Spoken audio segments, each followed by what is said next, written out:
Hiya, Bob. Guess what?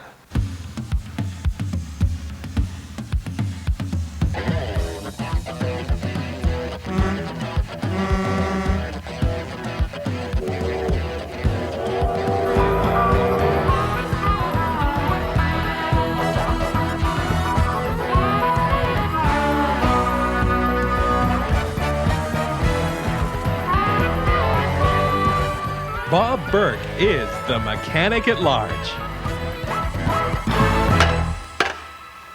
Oh, hi. I'm Bob Bourke, and welcome to Mechanic at Large. Today we're going to talk about water pumps, and they can be a little bit frustrating. Come on over to the tool illustrator and we'll draw a picture of the cooling system on your car. Today we're going to draw for you in Technicolor. We're going to show you about a cooling system in an average automobile. Most cars use water pumps, whether they got electric fans, manual fans, 4, 6, 10, 12 cylinders, anything. They all use water pumps. Let's draw a picture of an engine here. We'll make it a 4-cylinder or half of a V8 if you like. Put it down there and we'll put some exhaust running off of it. On the front of that engine, or somewhere, we've got a water pump, and on the front of that, in the conventional engine, a fan. If you've got an electric fan that's mounted somewhere different, stay with us because we just want to talk about coolant flow for now. We're going to change colors. We're going to put a radiator into our picture. We'll put that right there. Like I say, we'll draw a conventional engine. Now what happens, let me see, what else have I got here? We've got a hose hooked up to the bottom of this water pump that comes from the radiator. Coolant is drawn from the radiator into the engine, pumped there by the pump, and then stopped by a thermostat right here before it returns to the radiator. So the pump's job is to draw coolant in, circulate it in through the engine, and send it back out hot. Our thermostat stops it from going back out when we're warming our car up, and that's why we warm up a little quicker. The problem with water pumps is because they're hanging out here and because they're running all the time that your car is running, is they have a tendency eventually to wear out. When they do that, what you'll find, the first sign of that, is a very, very wobbly fan shaft. If you've got a wobbling fan shaft or your fan is flopping around on you, you're losing the front bearing in your water pump. A more significant telltale sign is a little drip and a puddle down here of antifreeze underneath your car. If you've got that, you better be checking your water pump. Let's go over to our bench, and I want to show you where that antifreeze comes out of a water pump. I've got a whole bunch of pumps here today, and they are all designed with a thing called a bleed hole. That bleed hole signifies when the seal is going out of your pump or when the bearings are going. Here's our first one. This is a Ford water pump. This right here is the bleed hole. It'll usually be on the bottom side of the pump, so if you see a puddle of antifreeze underneath your car, look in behind your fan for that bleed hole. Let's set that aside and show you another one. This is off a little import car. This little water pump is hooked right onto the front timing cover. You can take it off without taking the timing cover off, and its bleed hole is right there. So if this was leaking, you'd probably see antifreeze running off the bottom of the front of your engine. You might think you've got a cracked block or a head gasket. Probably it's just antifreeze coming out the bleed hole. Here's another little aluminum pump right here. Same thing, little bleed hole, different place. These may be all obscured by grease and dirt too, so if you find antifreeze coming out of that area, it's going to be the bleed hole. Here's one of my favorites. I like this. This has got a giant one, but this old water pump looks like a Gatling gun. It's got everything giant. Look at those barrels in there and a great big bleed hole in there. Now let's go back to the tool illustrator, and I want to show you what happens when antifreeze gets coming out that point.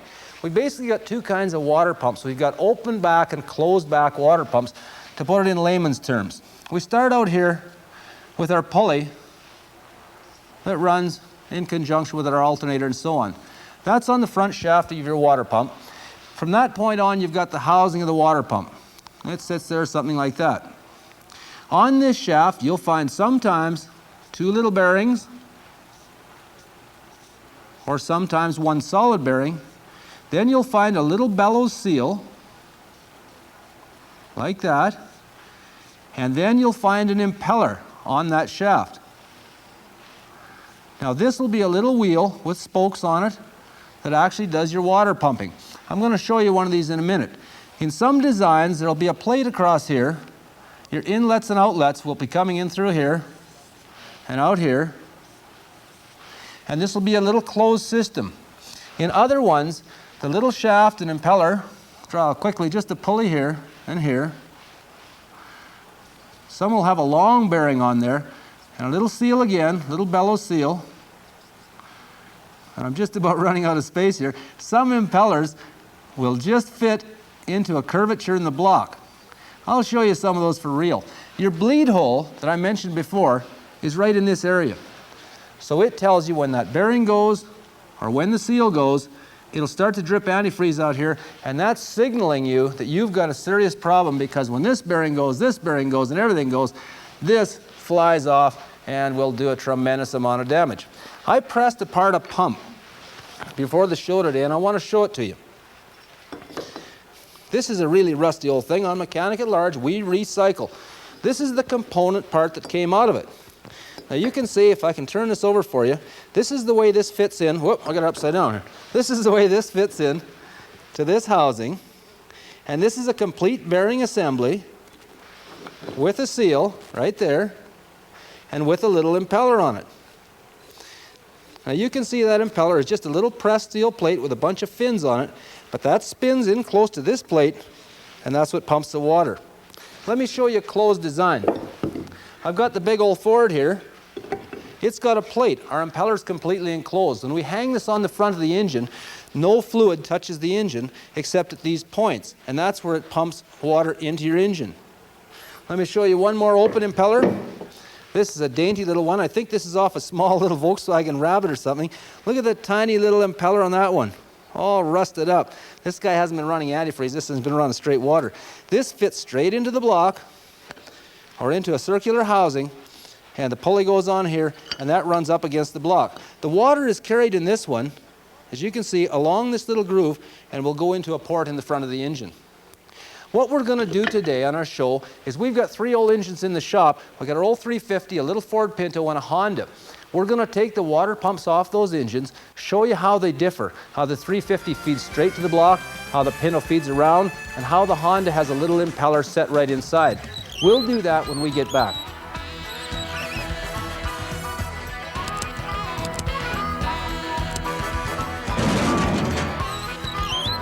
Most repairs shown on Mechanic at Large can be accomplished by the average person. Should you feel uncomfortable attempting any repairs, you should contact a qualified mechanic or your local service station.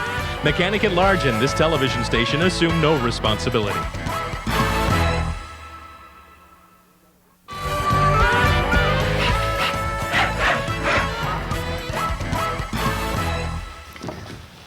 While we were on our break, I went out in the parking lot and took some video of different locations of water pumps. Plug that in, guys. All water pumps are not mounted up on the front of engines anymore, so we went outside to show you a few different angles. This is a Dodge or Plymouth Caravan engine, a 2.6 liter, and you'll notice the pump is mounted on the back of the engine and it's belt driven. We popped another hood. This is a Volkswagen Rabbit. You can see that the pump is mounted down here right in the front of the engine, very low down and easy to work on, and it'll be easy to see if it leaks as well. This one here is out of a Chev Citation. It's a little V6, and it's like the V8 pump. It's mounted right on the front in the center of the engine, but of course the center of the front of the engine is on the side of the car because it's a transverse mounted engine. Okay, we're back to our studio engines. Our 350 Chev, we're going to take the pump off this. Now I've disassembled a bunch of stuff here. I'm going to get rid of this fan. Behind the fan, you'll have a pulley that runs your alternator and so on. You've got to get all this other stuff out of the way first. There's a little spacer. We'll set it down there. I got to grab a wrench. I got my socket up here the right size. This pump is basically secured on just with 4 bolts. There's the big old bottom rad hose. You'll have something like that, and they're somewhat difficult to get off, but you can fight your way through that. I'm just going to run these bolts out of here. 4 bolts to hold this on. I'm going to show you when we get this off how this pump feeds water directly into the engine. Oh, and how many ports through it does that through. You can see the bleed hole up top of this pump. This is up in this area right here. So if it's leaking, it'll be running all over the front of the pump. If the front bearing's going, I think the camera guy's been after these bolts again. I'm gonna fix you guys. Okay, we'll just run these 4 bolts off. I gotta be careful, I don't wanna drop this on my toe. If you're doing this in your car, it's gonna be a little more difficult, unless you're very acrobatic. 4 bolts. Oh! All right, I'm gonna hold this with one hand. Just take this off. If you've got to do this in your car, you're going to have to drain all your antifreeze. Be very, very careful doing that if your antifreeze is hot or if it's cold. Antifreeze isn't like water. It sticks to your skin, and if it's cold, it can hurt you too. That bottom rad hose you're going to have to loosen off. You can drive a screwdriver down the inside of it to get it loose. Get rid of it, and off comes our water pump. Now you can see there's 2 different ports here that feed directly into the engine block. I'm going to take that and set it aside, and we're going to move down to our Pinto engine. Let's put that away. Let's take this socket and leave it right here for future reference. This is our little Ford Pinto engine, 4-cylinder, 2.3-liter power plant. This is the pulley that runs off the alternator. That's what drives the water pump. We'll just slip it out of the way. Now here's where we start getting into a little more difficult situation. On this pump, we've got to take the timing cover off to get to the last bolt in here. I've got it loosened up. We'll just whip it off, set it out of the way, and again, 4 little bolts, and these are 1/2 inch. Let's just pop them out of there, and you'll see a little different style of water pump with this Ford. This is the nice thing about having these 3 different types of engine in our shop, is that everything is a little bit different on each one. I got 1 bolt down there. Let's take that one off. Set it aside carefully. Yeah, well, set it aside carefully on the floor. 1 more bolt right there. Oh! And I can spin that one off by hand. There's your lower rad hose connection again. You'll find heater hose connections as well on these things. And strip all your hoses off clean. And let's take a look at the back side of this. Okay, this is, oh well, we'll get that later. This is an open impeller, and you can see that this impeller sits right inside a cavity in the block. What you're actually looking at right here is the outside of the cylinder. Okay, so that's very, very close to where all that combustion is going on, where this pump is pumping coolant. I'm going to set that on the bench, and then we'll do our Honda. Now we move into another, out of the way here. We move into a different area here. We've got a little water pump over on this side, and this water pump is shot. That was the cause, that's the reason that we got this engine for such a good deal from Mechanic at Large. Now, our bolts are hidden in behind this little pulley on the front of the engine, and to get to them, we've got to go through these holes. They're not put there for looks, they're not put there for cooling. They're put there so that we can put a wrench through. These are 10mm bolts, and I hope you can see that. We've got to go right through. Ah, my engine's running away on me here. I didn't think this engine would ever run again. Now it's trying to run away. That's how you get those little bolts off from behind, is to work through the holes. Let's do it again. I've got these pre-loosened off because I don't want to get in any great difficulties. We don't have a mini series here. We got a limited time. So you'll have to forgive me if I pre-loosen a few. I've got to look in there. I must have another one. There's one right there. 4 bolts on this. You can see this pulley flopping around on here. As I say, this water pump is ruined. And that was the cause of this engine failure. Well, maybe I've got that so loose I can take it off my fingers. I think I do. Yeah, okay. We pre-loosened this because this little pump's in bad shape. And we want to show you some specific things about it. Oh, I got 1, 2, 3. Must be 1 more right there. I think I can get it off from here. I'll just take it off. No, I'll take it off with a wrench. It doesn't want to come off by hand. We'll spin it off, and we'll show you another type of open impellered pump that's in bad, bad shape. Okay, there's our pump. There's our little impeller, cast iron, and you can see this is a X pump. Let's take it over to the bench. When we come back, we're going to show you how to clean up these gasket surfaces. I'll give you a little closer look at the inside of this Honda, and then we'll show you how to put them back on these engines. We'll be right back.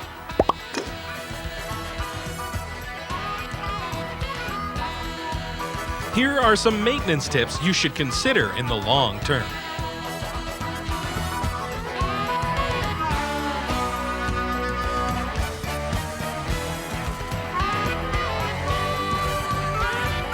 Bob will be back right after this.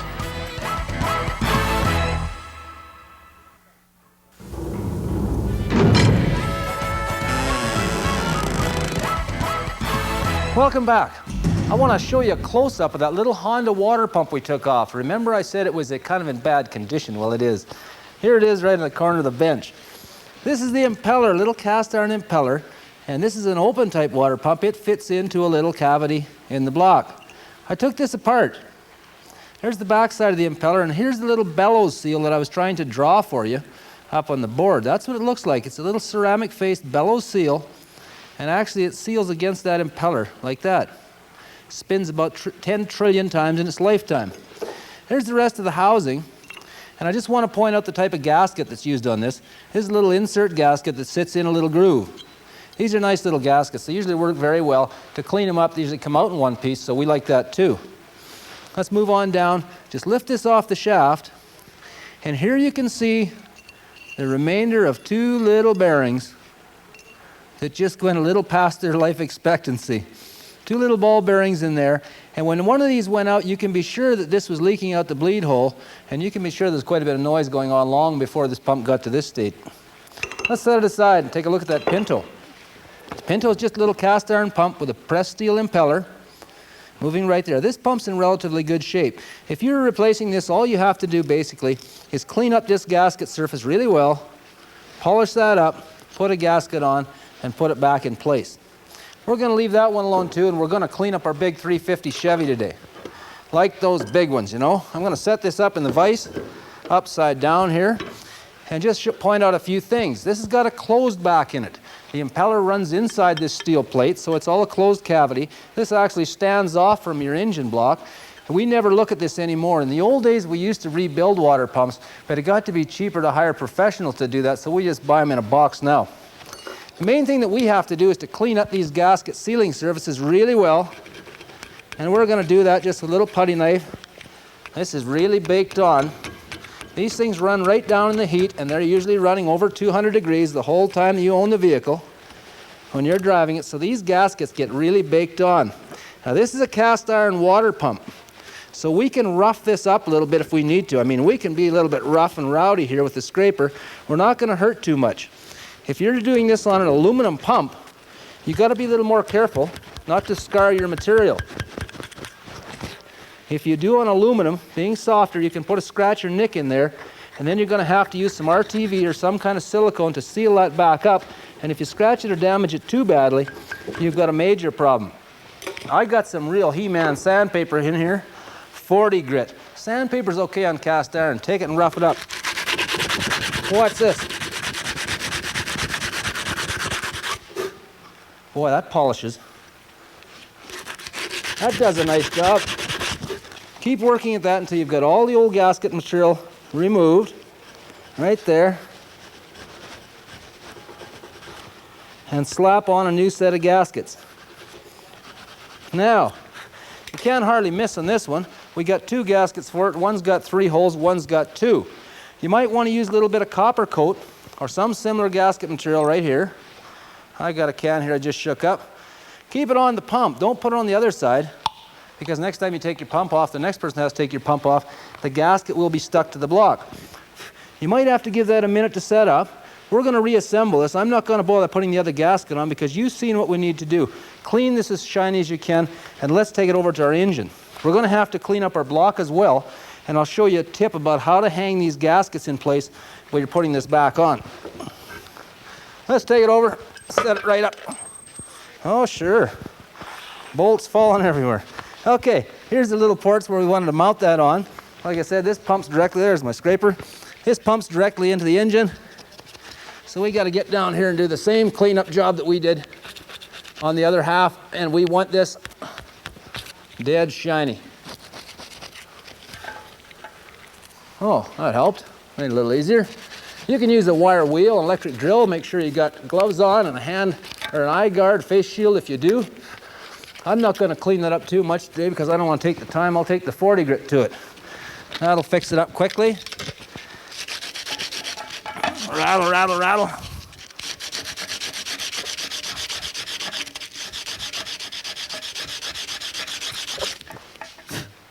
That's good enough for now, for our purposes. Get all the little bits of gasket material off. It's hard to get in and out here, so the better job you do it this time, the better chance you have of success. We want to put our pump on. We got the 3 holes over here and the 2 here for bolt holes, so naturally we want it to go this way. Now I said I'd show you a little trick about putting gaskets on. One is to start a bolt like that, so it just reaches through. On a Chev you can put these on dry. If you start both these top bolts and hang both your gaskets, whoop, wrong bolt, and hang both your gaskets on there. If you shoehorn this pump in around like this, very carefully, start it right there, start your bolts, you'll be able to do that. Whoop. Well, it's fairly simple. You'll be able to do that without dislodging or having that gasket fall out on you. Start them in, take your wrench, and snug those in. I want to show you one more little tip. Quite often in the front of engines, you'll find a bolt when you take it out that's oily. I just want to show you this one in close-up. This is off our Ford Pinto. This bolt's covered with oil. What that means usually is that the hole it screws into has been drilled into an oil galley on the engine block. You'll also find this with antifreeze. Sometimes you'll find these have wetness on them, these bolts, and that's because that drilling is drilled into the coolant cavity. To fix that little problem, get yourself some little Teflon tape. If you throw about 3 wraps of that around the head of that bolt, around the end of that bolt, before you screw it in, it will permanently seal that bolt in your block and you won't have any external leakage. That's about the rest of our water pump show. All you've got to do is tighten everything up snugly, put all your hose connections back on, and this is also a good time to check your hoses. Feel along your hoses for soft spots while you're doing this job. If you've got any, change them. This is what they can look like if they got soft spots. You don't want that with a new water pump in your car. Thanks for joining us. See you next time. For a copy of this episode of Mechanic at Large, please send your check or money order for $24.95 plus $5 shipping and handling and any applicable taxes to the address on your screen. Or call 1-800-843-3658 and have your Visa, MasterCard, or American Express ready. Please specify the program topic you want and allow 2 weeks for delivery.